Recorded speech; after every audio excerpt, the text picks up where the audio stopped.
Welcome back to another reading and correcting of Tristan with me, Kindar, the Tiger Writes, and I, the Tiger Supervisor. Today we are doing chapter 17. Miranda smiled at the people she walked by in the lobby of the apartment building.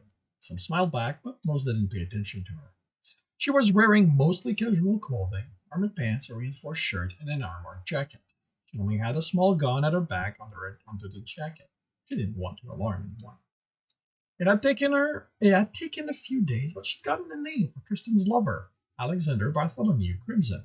With that, she was able to find out where he worked, enact was a coercionist, and where he lived.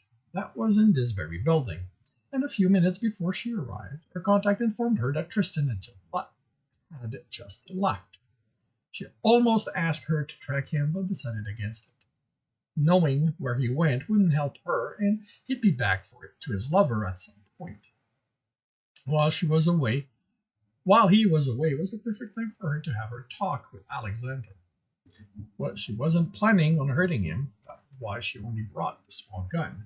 All she wanted to do was find out details about Tristan and use him to get the Somalian to a location of her choosing.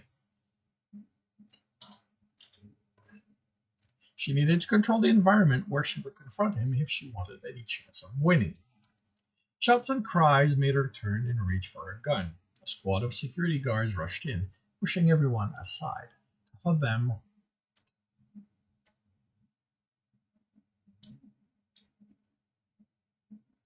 See, here's there's a small plot in the timing. I'm not fixing it because of rewriting it. But this is a few minutes before she arrived, and Tristan has just left. Um, so security could not be here at this point because time passed in the company before stuff happened. So yeah. Shots and cries made her turn and reach for her gun. A squad of security guards rushed in, pushing everyone aside. Half of them went up the stairs, leaving one to guard the door, while the others went up the elevator to her elevator. They left two guards to prevent anyone from following. The black uniforms didn't have any markings, so they weren't part of the law. Someone had pissed off incorporation big time.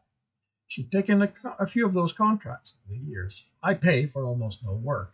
Usually, it was a disgruntled employee who'd gotten lucky enough to run off with some corporate secret. Amateurs who had no idea how to cover their trails if they even bothered trying. A corporation would put out a bounty, and a bounty hunter would get the target and bring it back in. It was exceedingly rare they used their own people. For them to do that meant they were furious and that she or he had taken something crucial. She'd have to wait. They were professionals, they would have covered all access points, and she wouldn't be able to talk one of them into letting her pass. It only took 20 minutes. The guards at the stairwell and elevator received the message and left. Those who had gone up didn't leave through the lobby. Either the target had escaped, chasing him, or they had left through another exit with their quarry intel. Alexander's apartment was on the 20th floor, and she realized things wouldn't go her way as soon as the elevator doors opened. People were crowding the hall, loudly talking about the capture that had happened. This made their voice. He'd been such a quiet guy, never caused problem. She pushed her way through them, ignoring the complaints. Her crushing started softly as she neared the door. She could already see the restricted sign on the door lock. She punched the wall with a loud curse, making people stare at her. This made no sense. He couldn't have been the one the guards had been after. Tristan worked alone, and everything she read on him confirmed that. He was extremely skilled, and he never used he never used another person on a job.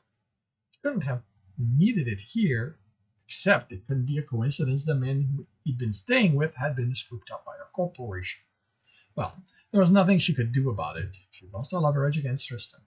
She considered finding out which corporation had Alexander and breaking him out. Rescuing him would certainly get her close to Tristan, as he obviously cared about him. But yeah, part of the timing issue is that. Oh wait, no, okay. I remember what happened. This is the second time Tristan leaves. Right. Never mind.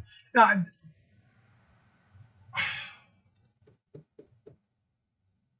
Rewriting this, I would probably do my best to make it a little clearer. But yeah, this is the second time Tristan leave. This is not when you okay. This is not when he left to go do the job. This is when he left after he returned. Wow. Yeah. If I'm confused, I can just imagine how the reader felt. But there's this moment here where things line up, but still. She considered finding out which corporation had Alexander and breaking him out. Rescuing him certainly got her close to Tristan, as he obviously cared about him, but she wasn't equipped for that. She'd need a whole crew, and she didn't have the time to put one together. She was going to have to go after Tristan herself. She was going to need bigger guns. Wait, therefore. Yeah. Tristan stood on the top of a high-rise commercial building, looking at the ex-president's house on the other side of the city. Immediately after leaving the human's apartment, he'd gone to his cache to pick up a few things and he'd taken a public shuttle to the other side of the planet, to the city, to do the reconnaissance on the house. Unfortunately, a walk by showed him the whole neighborhood at high security.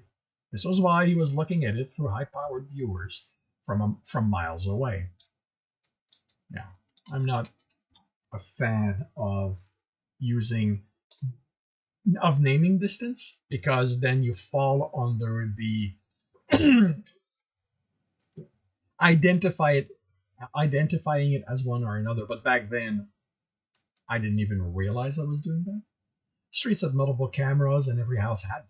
Approaching without being recorded would be difficult. The house had cameras from Alien. Those were not only recorded images, but body heat patterns, density, and body language to look through disguises. It checked all those against a comprehensive list of criminals, which included him. And even if one of them matched the records, it alerted someone to do a live verification. As good as he was, Tristan couldn't fool such a system. Throughout the landscape around the house, he saw indication of a sensor net. Like the cameras, a central system had to control it. If he'd seen that on another house, while not using alien cameras, he'd think it was just for show, not connected, and maybe not even like it active. But here, he wasn't going to take a chance. From the positions of the emitter he saw, the whole house was covered. He would have to be closer to see if there were any dead spots, but he didn't expect it. Triggering the sensor would warn someone, maybe even trigger an audio alarm. He'd need another walk by to see who the manufacturer was so he could determine how to bypass that. Tristan focused the viewer on the door and then the lock and found he didn't recognize it. How could he not recognize a lock? He'd taken them all apart. The housing was one piece, and from where he was, he couldn't see how it was removed. Took a picture of it and sent that to his tablet. He instructed it to do a visual search, and within a moment, the search canceled itself. He queried the tablet. One of the first things he'd done when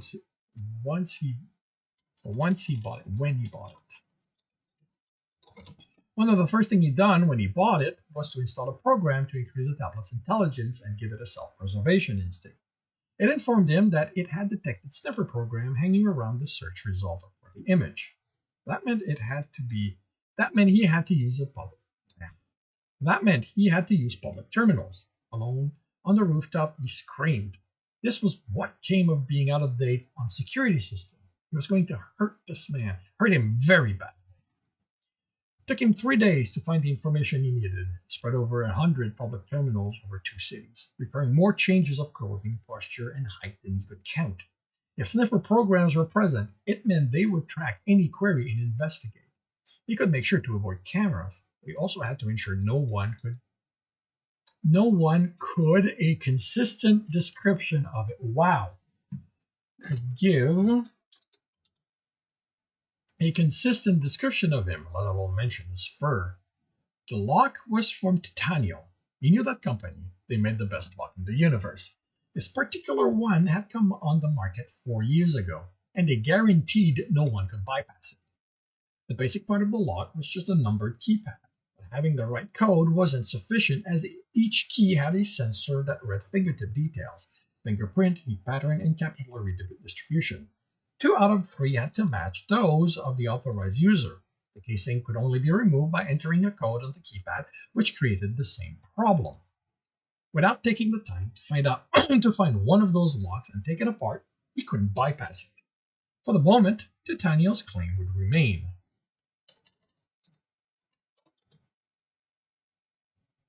To burn off some of his anger, he took another walk by the house, recording the sensor net. The net was from Journeus, an excellent system, and there were no dead zone in it. Still, that was a system he'd studied. He knew how to get around it. Shouldn't have surprised him that ultimately he'd have to depend on human error to get into the house. That was always the most reliable way to do it. He went back to his rooftop and observed the house some more. The man left the house each day, and he took transit to the next city.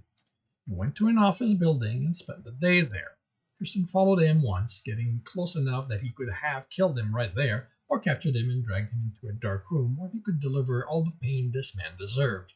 The temptation was strong, but he wanted the satisfaction of showing him he wasn't safe even in his own home.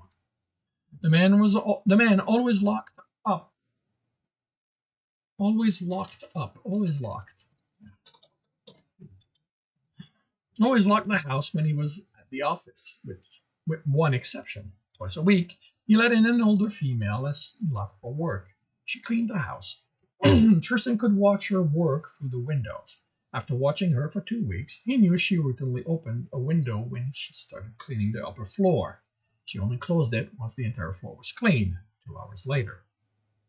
He knew how he was going. He knew how he was going to get in.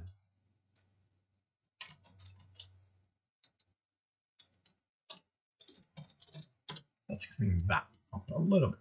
He knew how he was getting in. He timed his next walk to coincide with the man leaving the house and intercepted the shutdown and activation code for the sensor net, as well as the frequencies it used. The next day, he hit a small emitter near the house. The Journeus's one flaw. It's going to be a double S. The Journeus's one flaw was that it had a memory. If an identical event happened often enough, it remembered the pattern and stopped paying attention to it.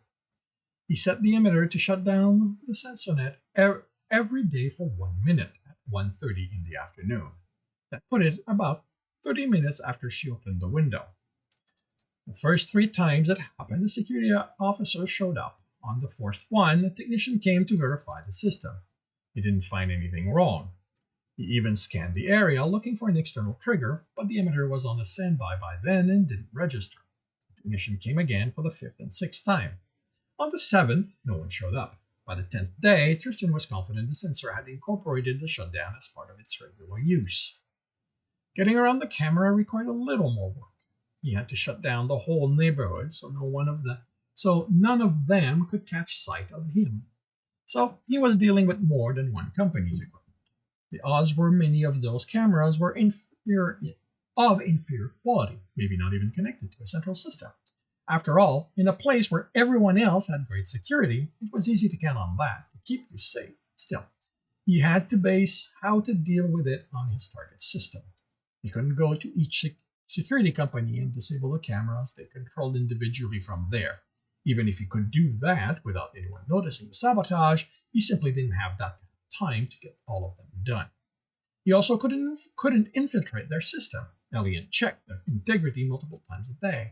He couldn't install a transmitter near their system to insert an infection, as they did random visual check on all their equipment and location near the company. There was a reason Alien was a top-of-the-line system. The one thing they had to rely on, which was out of their control, was power. They and all other security companies were connected to the power grid. They all had backups for exactly the kind of situation Tristan was going to create, but those took a few seconds to engage, and the system then needed a few minutes to come fully back up. It took Tristan another 3 weeks to get what he needed and put everything in place. He was in a shadowed corner in front of the house, one of the blind spot the street camera had. His target had left hours ago. and the woman was now opening the window. Almost 30 minutes later, the timer on his pad reached zero. 3 different power junctions in 3 cities exploded. A moment later, the sensor network shut down. Tristan ran. He jumped the fence, crossed the yard, leaped on the awning, and pulled himself through the window and rolled into the room. And then came back up. The room was empty. He listened. The female was working in a different room. He wanted to avoid killing her. It would raise suspicion if she weren't there to be let out when the men returned. He wanted his quarry completely unaware of the invasion until he struck.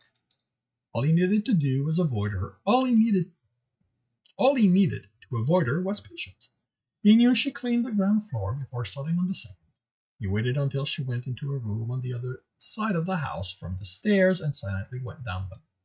The sense of detergent in the air confirmed she had cleaned this level. He quietly looked through the room until he found the study. Looked through the rooms until he found the study. A good-sized room with a solid-looking wooden desk, shelves with framed pictures of what was probably his family. Small statues and other items that were meaningless to Tristan. He looked through the desk, depleting the power pack of the Azaru under a drawer and disconnecting the alarm trigger. The computer was a good quality Tomica. He turned it on and it requested an access code. He could get through that, but the amount of time it would require compared to how little he expected to find in it didn't make it worthwhile. His search for the rest of the room didn't reveal anything. No other hidden weapon, no secret compartment. This man didn't keep secrets in this place. Tristan sat in one of the comfortable chairs and waited. A few hours later, the entry door opened. There was some talking, too faint for Tristan to understand, and it closed. Footstep walked in front of the closed study door up the stairs and onto one of the rooms. When he was moving again, the man was wearing different shoes. Came down the stairs, let the study door open, and took a step in and froze.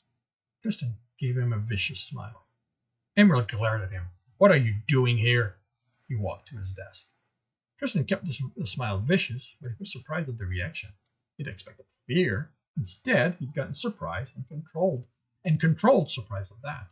This man wasn't worried about finding him in his house. He simply seemed annoyed. "I thought you said I'd never have to see you again. You got what you wanted." Looked over his shoulder as he took out a decanter. "Get out of my house." Tristan's smile faltered, but the man didn't see it. He was pouring himself a drink. Why wasn't he afraid or even worried? Just a little. This man had arranged to have Tristan imprisoned, stolen 10 years of his life. He couldn't think this was going to end well for him. He hadn't expected him to panic, to reach for the useless gun in fear. That man had run a multi-planetary corporation. He'd known how to keep control of himself. But why was he acting like they knew each other? The man sat. "Fine. What do you want now?" He breathed in the drink's aroma, looking over the rim at Tristan. He frowned, put the glass down, and leaned forward. "You're not him." Perplexed, he straightened and lowered his hand behind the desk. "Who are you?" "My name is Tristan." Kept his voice neutral and his anger in check. There was something else going on here. The man thought it over, then shook his head. "What do you want?" "I want to know why you arranged to have me imprisoned." The man studied him as he sipped his drink. "I've never seen you before, so I have no idea what you're talking about." Tristan flicked the data chip on the desk. The man looked at it for a moment, then started his computer. He flipped it in his finger a few times, looking it over. Okay, I know what he means. Flipped it. Wow.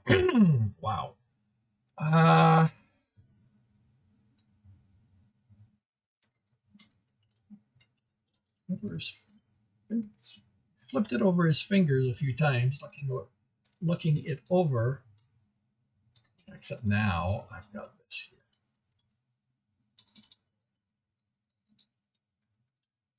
Studying it before inserting it into the reader. Tristan studied. This is what making small changes can cause. Because I have studied. Ah, but here I can have watched. Tristan watched him as he read the file. Surprise, doubt, annoyance, and then understanding. Finally, he leaned back in his seat. He leveled a grim expression on Tristan. So, you're one of his victims too. If he hadn't watched the man as he read, Tristan would think he was trying to lay the blame on someone else's feet, but the information had been new to him. Whose victim? He's a Somalian, like you. For years, he was my secretary. I thought I could trust him, but then I discovered he'd been using my company's resources to fund illegal operations under my name, to the computer. This was obviously one of them. Tristan thought about it for a moment, then he laughed in surprise. He stopped it almost as soon as it started. Justin, he growled.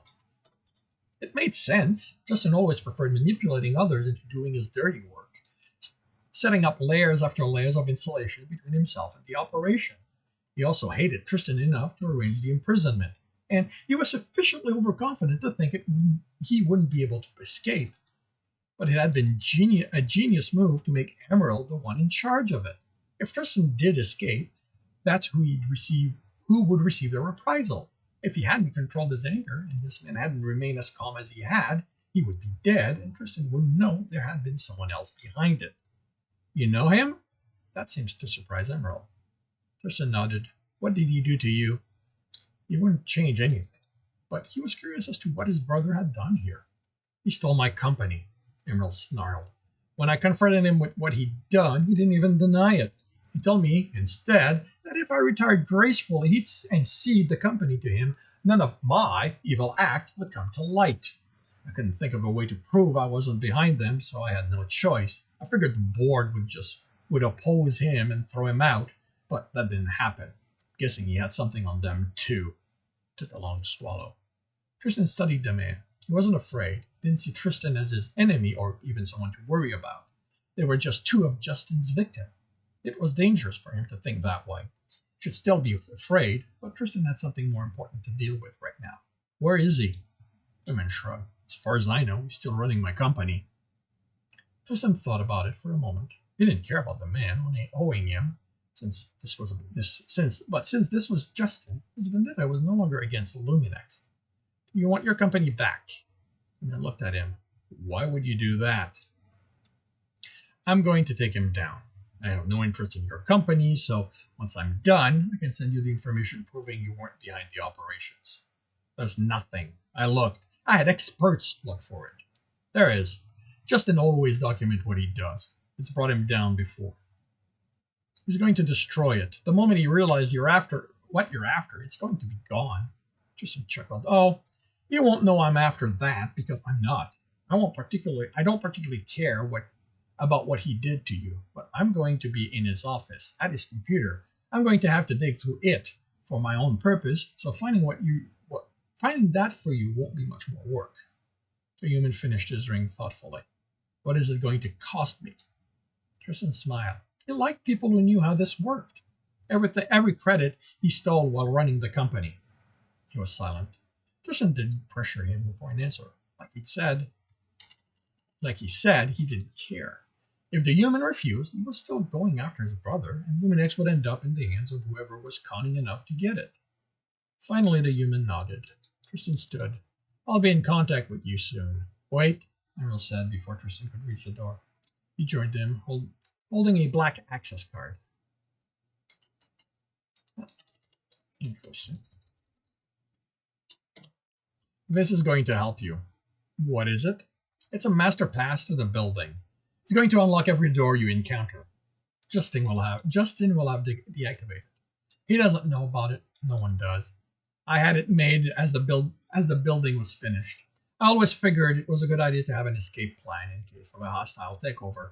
I kept it when he ousted me. Told myself I was going to use it to get back in, to find the evidence I needed to get my company back, but I never had the nerve.